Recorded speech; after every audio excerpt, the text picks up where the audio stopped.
beri ayaa waxaa jiray nin boqor ah. Waxa uu lahaa 10 iyo dad cuna.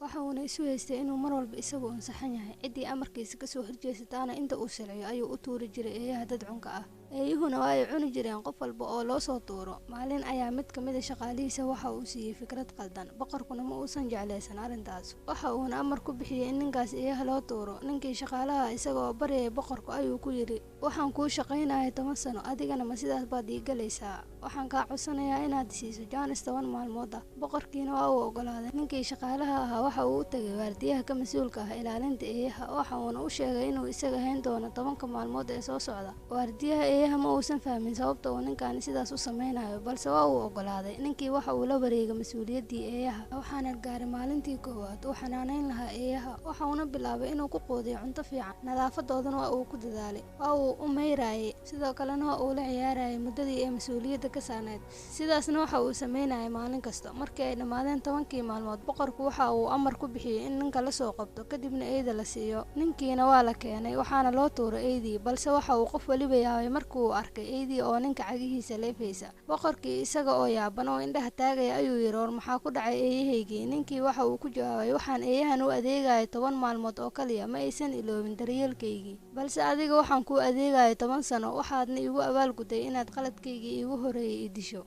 Boqorkiina waxa uu ogaaday inuu qaldan yahay. Waxa uuna cafiyay ninkii shaqaalaha ahaa. Haddii aad doontid ha celin wanaagga laguu sameeyay, balse ka fiicnaaw inaad inkirto.